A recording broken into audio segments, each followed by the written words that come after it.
So today we're going to be looking at the Epson interactive projector, the BrightLink 695WI. Now, the projectors that a teacher might have in their classroom might have a little bit different model, but most of the features we're going to look at today are going to be the exact same regardless. One thing to look at when you're looking at your Epson projector to see which model you have is you can look right underneath the display and it'll say BrightLink and then it'll say the model number. So in this case up here it says 695WI. That's for wireless and interactive. Now these interactive projectors support touch input and they support pen input. So I want to go over a few things to know when you first get your projector. So in terms of the hardware, one thing to notice is that unlike smart boards in the past, you probably still have your old dumb whiteboard installed in your classroom. You can still use the whiteboard functionality. The reason that works is this little box right here. Now this box shoots a laser across the entirety of the screen that actually reads your touch input. That allows me to use my finger to touch without actually having to install a full board on the screen. So one thing to look at when you're using your board is to make sure that that laser is completely unimpeded. Don't put any lights around your screen, don't put any sticky notes on your screen because it'll mess with that touch input. So the other thing to note is that this display does come with some smart pens. I want to go over a couple of features of those pens before we get too far into the touch input. So you're going to get a little box like this that's got two pens in it. Now this box is magnetic, so if you have a whiteboard you can just stick it right up on, don't put it on the display. Like we said, we don't want to get in the way of the lasers, but we can put it off to the side just to let it sit on your board. So it comes with two of these little Epson pens. You'll notice one of them is orange and the other one is blue. Now those are not the colors that will actually show up on the board. Those are just to tell the board when you can set them to be different colors, and I'll show you that in just a minute. One thing to note when you get your interactive board, it's also going to come with rechargeable batteries and a rechargeable battery pack. Some people get this and they put it in a drawer and they immediately forget about it. These are just standard AA batteries, but it will save you a little bit of time later on, a little bit of money later on, if you remember that you can pull these batteries out and recharge them using the rechargeable battery pack. Just something to be aware of. So let me talk about the two different ways you're going to use this board. The first is interactive mode. This is what most people will use their board as. So interactive mode, I have a little box on the side here that has a mouse and a PC on it. That's interactive mode. What that means is that when I touch my screen, it's going to interact with what's on the screen. So for example, right here I'm using Smart Notebook. If I touch my screen, I can move things around on my screen. I could select the pen tools from Smart Notebook and start writing with those pen tools just like I would if I was, it's essentially working as though it was a mouse. It does recognize the different input devices as well. So right now I have a black pen selected with my finger, but if I were to use the pen tool and say use purple, it'll recognize purple for the pen tool, but it'll still recognize black for my finger. So you'll actually have three different colors you can select and three different pens you can select: the orange pen, the blue pen, and your finger. And the interactive smart notebook will recognize which one is which. So this is the interactive mode where I'm actually controlling my computer. I want to show you another mode, which is PC free mode. So if I touch my screen here, I can flip over to the PC free mode here. Now that's the one that looks like a little pen with a projector on the icon. This mode gives me a lot of options, and what you're going to notice here is when I touch my screen, I'm no longer interacting with Windows, with the actual software.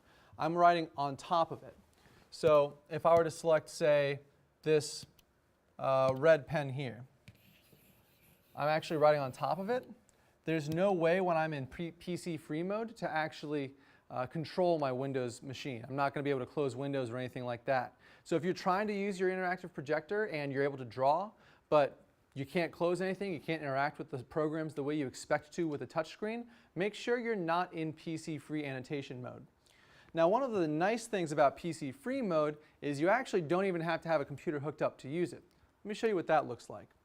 So if I go to PC free mode, there's this whiteboard icon at the top.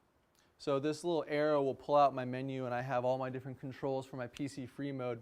If I go to that whiteboard, you can see I now have just a regular whiteboard. It's a digital whiteboard that I can use without having to have any computer connected to it. So I can chart a line here. I can change the color to, let's say, a black color. And I could draw on that board. Now, one of the neat things about this is it comes with several different preset backgrounds. So I can change my background from just a regular whiteboard to, say, graph paper. Now, I was a math teacher for a long time, so one thing I might use this for is if I'm just doing a lecture on how to do a coordinate plane. Now you can get very precise without having to worry about getting your computer set up, making sure Windows is working, all of those types of things. So this is PC free annotation mode. It's really useful. You can change your colors of your markers. Again, with the orange marker and the blue marker, you can set each marker to have a different color. So if I were to pull out my blue marker here, I could say have my blue marker set to be, let's say my orange marker is red, and I'm going to set my blue marker. So I'm going to set my blue marker to be an eraser, for example. And you can see down here what each one is set to. So right now it says my orange marker is blue, my blue marker is my eraser, and my finger is also an eraser. That's just how it's set right now. If I wanted to change my finger to, say, a yellow highlighter, I would use my finger input, click the yellow highlighter, and now you can see now when I use my touch input, it's a yellow highlighter. So if I wanted to use I think I set my blue marker, so you can see again right here the blue marker. This is my eraser. It's going to erase what's on my screen. So this is the PC free annotation mode, and again, this is completely independent of your computer. So this is useful, let's say if your computer's on the fritz or you just want to use this to do a lecture. So let's talk about some of the other tools that come with the Smart Interactive Notebook. I'm going to go back to my PC mode. So I'm controlling my PC now, my PC interactive mode. And I want to talk about this little menu right down here. So you might notice this little up arrow coming from the bottom of the screen. As a side note, let's say you wanted to see some of the pieces on your screen, you can move that around. So let's say I wanted to have it in a different part of my taskbar, I can move that around if I want to. So when I pull that menu up, it has a bunch of different menu options here. I want to go over some of the main useful ones for the teacher in the classroom. So the first one I think most teachers like is the freeze frame function. And you'll notice it does auto hide. So it's not going to take up your screen space all the time. So I'm going to tell you what I'm going to do, and then I'm going to click on it pretty quickly here. So I'm going to click the screen, and I'm going to hit this pause button. Now when I hit the pause button, you can see the freeze logo comes up in the top corner. That means that what I am doing on my screen, right, what is showing on the screen is different than what I'm actually doing on my computer. So I could go check email on my computer and my screen would show maybe an activity for my students to use. I can finish that by just clicking that pause button again, and now you can see that touch that I did just a moment ago now shows up. Let me actually go ahead and erase this. So right now, because I'm in PC mode, right, I'm actually interacting with the Smart Notebook software. This is not the projector doing this. This is just the Smart Notebook software that I'm writing on. If I were to go to, say, my web browser here, I have this article that I've pulled up, and I want to go through and I want to highlight on this article. Well, I have a couple different ways I can do that. I could use the tools that are built into Windows 10. I'm running Windows 10 right now, so there's some Windows 10 tools I could use. But even if you're not on Windows 10, with this projector, I can always go through and go into the annotation mode. So now that I'm in annotation mode, my projector is going to write over whatever's on the screen. So let me start by clearing this red ink from before. I kind of remembered that red ink. So I'm going to click this Erase All button. And it's going to ask me, do I want to delete all my annotations? So yes, I do.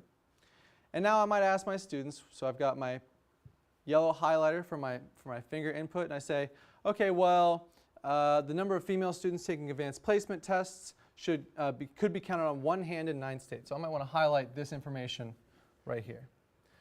So it allows me to annotate content and write on content and drawing content. And if I wanted to, I could even save this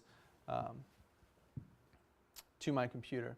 I'd have to have some settings set up that don't really work with this setup, but it is possible to save your annotations as well. So let me go back to PC mode. So I'm going to change this back to PC mode.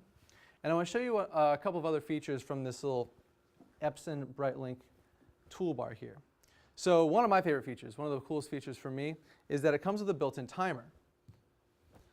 So I can just hit this little button here, and it'll allow me to set a countdown timer. So I can set it for 1 or 2 minutes. I can set it for just 10 seconds here. And as soon as I click start, it's going to start counting down. You can also do it to count up if you're trying to time something. After the timer goes off, you'll hear the thing make a beep. So this is a valuable tool for a teacher who's in the middle of class, who wants to set a timer really quickly and doesn't want to have to mess around with pulling up a new web page or whatever kind of timer app they would use on their computer. You can also change the volume to make it a little quieter if you wanted to. And to close it, you just hit the close button. It is also possible to control your volume from here. So I could turn the volume down. Your Epson projector does have a speaker on it. So as long as you're connected to your projector with a audio jack, it's the same one you'd use for a pair of headphones, that has to be plugged into your projector and to your computer. Or if you're using HDMI, that also supports audio. That's a type of video plug that also supports audio input. You can use your projector as a speaker as well. So I can control my speaker volume from in these settings and turn that volume up or down if I want to. I want to really quickly go over a couple of things with the remote. The remote's very powerful, and sometimes it's a little easier than using these touch controls to do some of the same things. So for example, on your remote, one way you could access that freeze functionality that I mentioned earlier is to hit the little freeze button on the remote, and that will freeze the screen in the same way. You can also zoom in to certain parts with this E-zoom. So if I push the zoom button, it'll let me zoom in on the screen, and I can hit the left and right buttons on the remote to move around on the screen. So if I'm trying to focus on one part of the screen, I can use that as well. Another feature, you've got your volume buttons, same as you would normally expect it to do. That turns volume up and down.